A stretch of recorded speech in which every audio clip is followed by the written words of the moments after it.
Hello दोस्तों, स्वागत है आपका DKSIS एकेडमी में। दोस्तों हम लोग आगे देखेंगे कि इसको अभी पूरा नहीं हुआ था पिछले वीडियो में, अभी हम इसको पूरा कर लेते हैं। सार्वजनिक जीवन और निजी जीवन में जो हम अंतर पढ़ रहे थे इसको हम पूरा कर लेते हैं। तो यहाँ पे हम अभी पढ़ रहे थे कि भावनात्मक लगाव यहाँ पे कम होता है, यहाँ पे क्या होता है, भावनात्मक लगाव ज़्यादा होता है। ठीक है, ध्यान रखना है आपको। यहाँ पे क्या होता है, घनिष्ठता अधिक कम होती है, यहाँ पे घनिष्ठता क्या होता है, ज़्यादा होता है। ठीक है, यहाँ पे क्या होता है, नियम रूल के हिसाब से चलते हैं सार्वजनिक जीवन में, और निजी जीवन में क्या होता है, नियम जैसी कोई चीज़ ज़्यादा नहीं होती है, मतलब ज़्यादा नियम वगैरह नहीं फॉलो करते हैं। ठीक है, और यहाँ पे क्या होता है, इसका क्षेत्र बड़ा होता है और इसका क्षेत्र क्या होता है, छोटा होता है। ध्यान रखना है आपको। इसके बाद यहाँ पे हम ये अस्थाई नहीं होता है, और ये क्या होता है, निजी ज़िंदगी, ये अस्थाई होता है। ध्यान रखना है आपको, ये सारी चीज़ें आपको ध्यान में लेकर चलना है। ठीक है, अब हम बात करते हैं कि आगे की। यहाँ पे सामाजिक, यहाँ पे क्या होता है आपका,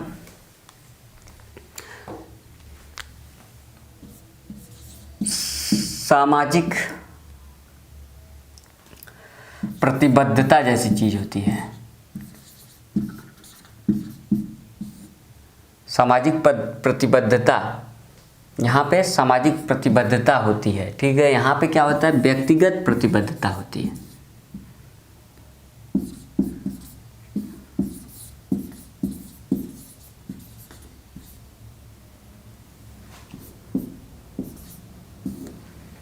यहाँ पे क्या होता है, सार्वजनिक जीवन में सामाजिक रूप से आप प्रतिबद्ध रहते हैं किसी काम और नियम को लेकर, या कोई जिम्मेदारी को लेकर आप यहाँ पे प्रतिबद्ध हैं कि नहीं, ये काम हमको करना है, ये संगठन को हमको आगे ले जाना है, किस तरीके से ले जाना है।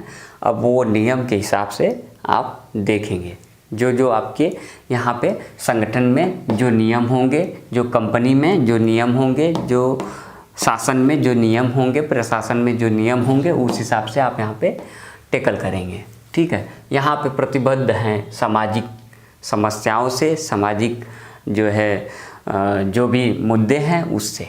ठीक है, यहाँ पे क्या है, व्यक्तिगत प्रतिबद्धता है, मतलब आप व्यक्ति टू व्यक्ति वैरी कर रहे हैं, वहाँ पे प्रतिबद्ध हैं। जैसे अपने माँ बाप के लिए जो आपका उत्तरदायित्व है, प्रतिबद्धता है, किस तरीके से प्रतिबद्ध है उनके लिए, कैसे उनके लिए समर्पित है, क्या है, ये सारी चीज़ें जो है यहाँ पे निजी ज़िंदगी में चलता है।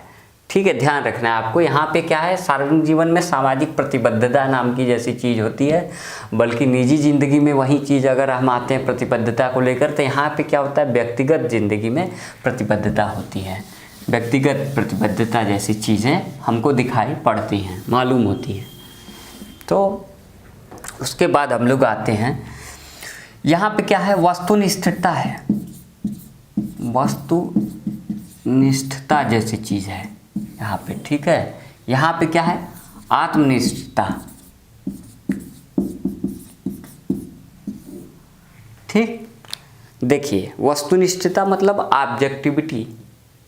जैसे संविधान है या कोई कानून है, वो क्या है, ऑब्जेक्टिविटी है, वो बाहर से आप पे लागू हो रहा है। ठीक है, कोई वस्तुनिष्ठ का मतलब आप समझते होंगे।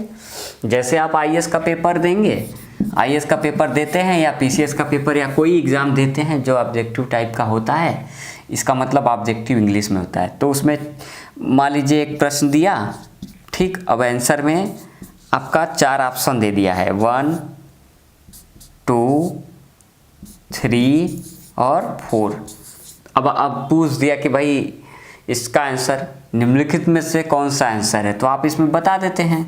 अब ये थर्ड ऑप्शन अगर आंसर है, तो मान लीजिए कि थर्ड है, तो ये एकदम सभी लोग थर्ड मारेंगे तभी सही होगा। मतलब कहने का मतलब है, जो व्यक्ति थर्ड मारेगा उसका सबका सही होगा, इसमें कोई चेंजेस नहीं होने वाले। कहने का मतलब है कि वस्तुनिष्ठता वाले जैसे चीज़ों में कोई चेंज नहीं होने वाला है। जैसे मान लीजिए किसी सार्वजनिक जीवन का या किसी पद पे आप काम कर रहे हैं, तो उसकी जो जिम्मेदारियां हैं या उसके जो कर्तव्य हैं वो चेंज ज़्यादा नहीं होने वाले हैं। कोई चेंज अगर जैसे किसी कानून के द्वारा करा जाए तो वो ठीक है, चेंज हो सकता है, लेकिन जिस टाइम पीरियड में, जिस संदर्भ और परिस्थिति काल में बात हो रही होगी, जिस टाइम के लिए को लेकर और जिस नियम को लेकर बात हो रही होगी, वहाँ पे कोई चेंज नहीं है। जैसे मान लीजिए राष्ट्रपति हैं या प्रधानमंत्री है सपोज, या कोई मंत्री है या किसी क्षेत्र का कोई प्रशासनिक अधिकारी है, तो क्या आप बताइए उसके जो कर्तव्य वो चेंज हो जाएंगे?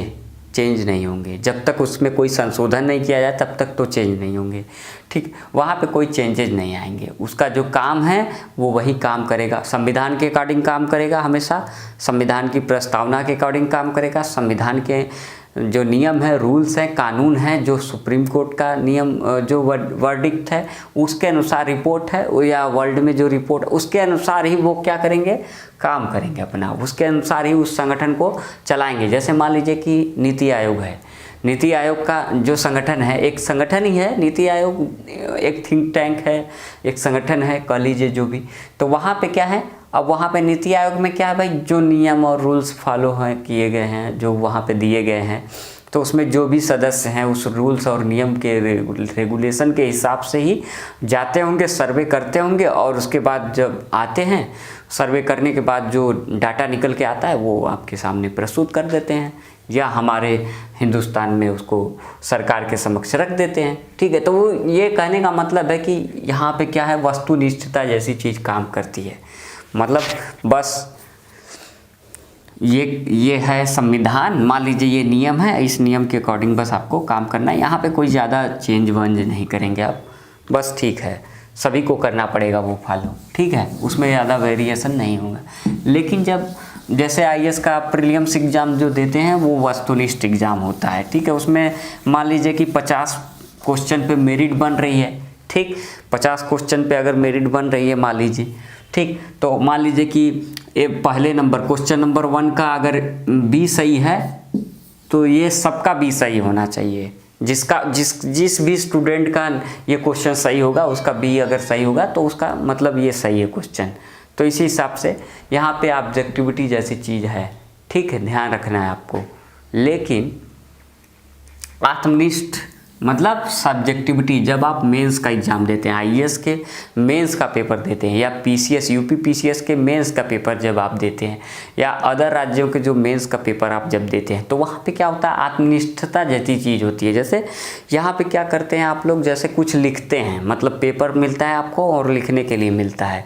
हम जिस राज्य में मान लीजिए वस्तुनिष्ठ अगर मेंस हो रहा है तो उसकी मैं बात नहीं कर रहा हूँ, उस पेपर की बात नहीं कर रहा हूँ पर्टिकुलर, जहाँ लेकिन लिखने के लिए जब आ गया, आत्मनिष्ठ एग्ज़ाम जब हो जाएगा, सब्जेक्टिव एग्ज़ाम हो जाएगा, वहाँ पे लिखने के लिए जब मान लीजिए 10 स्टूडेंट को या संगठन के 10 लोगों को कुछ लिखने के लिए एक ही मुद्दे पर दे दिया जाए, मान लीजिए कि गांधी पर लिखना है, या किसी मुद्दे पर सामाजिक पर्यावरणीय अध्ययन पर लिखना है, ठीक है, ये पर्यावरणीय अध्ययन पर लिखना है, ठीक है, अगर इस किसी भी मुद्दे पर पर्यावरणीय, समाज, अराजकतावाद, ठीक है, समाजवाद या व्यक्तिवाद, किसी पर भी लिखना है, ठीक है, या आत्मा के ऊपर लिखना है, सभी व्यक्तियों के अलग अलग विचार होंगे कहीं ना कहीं। ऐसा नहीं कि सारे लोगों के विचार मैच कर रहे होंगे, ठीक है, सबके अलग अलग विचार होंगे कहीं ना कहीं। जो लेखन है, जो व्यक्ति है जो लिख रहा है, जो सोच के लिख रहा है, जो सब्जेक्टिव रूप में उसको लिखने के लिए कहा गया है कि भाई 200 शब्दों में 500 शब्दों में लिखिए, तो वहाँ पे क्या है, ज़्यादा चेंजेज आप नहीं कर पाएंगे, तो वो क्या हो जाएगा, आत्मनिष्ठ हो जाएगा, ठीक है, वो कंडीशंस ध्यान रखना है आपको। तो यह सब्जेक्टिव मतलब निजी ज़िंदगी में क्या होता है भाई, सब्जेक्टिव होता है, आत्मनिष्ठ, ठीक है, यहाँ पे कोई ऑब्जेक्टिविटी जैसी चीज़ ज़्यादा नहीं होती है, सब्जेक्टिव होती है बल्कि सब कुछ, ठीक। अब आइए ये, अच्छा, ये सारा चीज़ हो गया, मतलब ये कंप्लीट हो गया। आप लोग समझ लिए कि वो सार्वजनिक जीवन और निजी जीवन में क्या अंतर होता है, अभी हमने आपको ये पढ़ाया।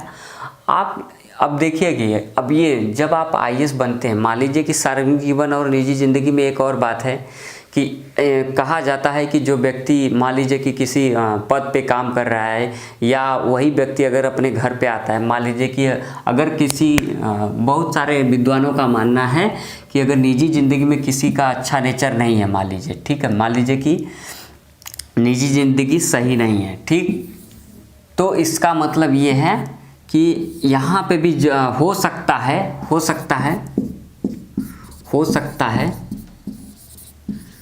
कि पब्लिक लाइफ में वो सही नहीं है, वो व्यक्ति हो सकता है कि मान लीजिए कि पर्सन ए है, कोई ए पर्सन ए है, ये व्यक्ति जो है अपने कर्तव्य से बहुत ही वस्तुनिष्ठ है, बहुत ही बेहतरीन है और अपने कर्तव्य के लिए प्रतिबद्ध है।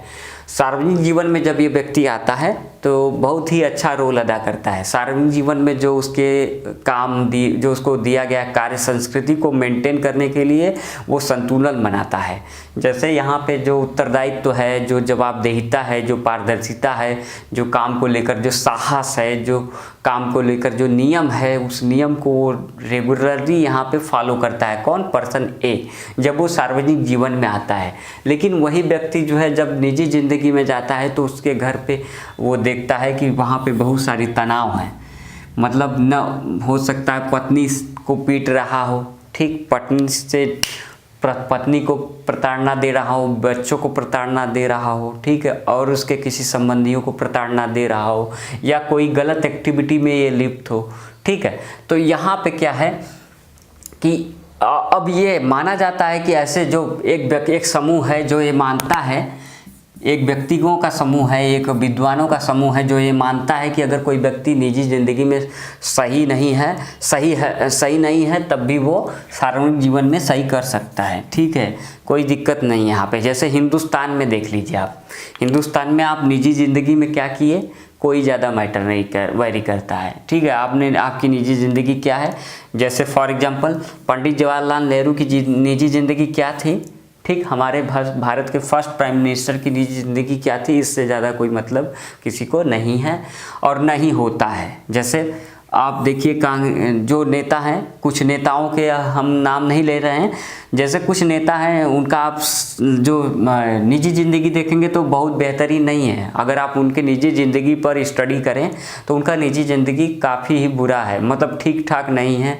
जो नैतिक नहीं है, कहने का मतलब है अनैतिक है उनका कार्यक्रम। लेकिन जैसे ही वो सार्वजनिक जीवन में आते हैं तो वो बेहतरीन करते हैं। हिंदुस्तान में यही एक अंतर है और अमेरिका जैसे देशों में एक अंतर ये है कि अमेरिका में देखिए जब राष्ट्रपति का चुनाव होता है तो पत्नी को साथ में लेकर आते हैं और सारे उस समय जो सारे उनके जो नैतिक अनैतिक सब पूरी वहाँ की जनता जो है, वहाँ जो चुनाव होते हैं सब अनैतिक नैतिक मुद्दों पर वहाँ पे होने लगते हैं चुनाव। और वहाँ पे देखिए पत्नी को लाना अनिवार्य हो जाता है, साथ में पत्नी को लेकर आते हैं। कहीं ऐसा तो नहीं पत्नी के साथ कोई समस्या चल रहा है उनका उस समय। देखिए संदर्भ और परिस्थिति और काल और देश के हिसाब से मैं बात कर रहा हूँ, ऐसा नहीं है। देखिए जब सुनने में आया कि जब मान लीजिए डोनाल्ड ट्रंप थे, अब उनकी जो पत्नी थी मेलानिया, अब वो क्या हुआ भाई कि जो है जब राष्ट्रपति चुनाव हार गए तो वो छोड़ दी, तब उन्होंने उन पे ब्लेम बहुत सारा लगाया, ऐसा न्यूज़ में आया था, ठीक। लेकिन जब ऐसा न्यूज़ में आया था तब संदर्भ कुछ और था, ठीक है, परिस्थितियाँ भी कुछ और थी, समय भी कुछ और चल रहा था, इसलिए अब कोई बात नहीं। लेकिन जब वो जा रहे थे राष्ट्रपति का चुनाव लड़ने के लिए तब कोई ब्लेम उनके ऊपर ज़्यादा ना आए कोई, तब इसका मतलब है कि वहाँ पे ये माना जाता है, इसका मतलब अमेरिका में कि निजी ज़िंदगी अगर जिसका सही है उनका, वहाँ के लोगों का मानना कहीं ना कहीं है कि जिनका निजी ज़िंदगी सही है, जीवन सही है, तो वो सार्वजनिक जीवन में भी अच्छा प्रदर्शन करेंगे, वो अच्छा करेंगे।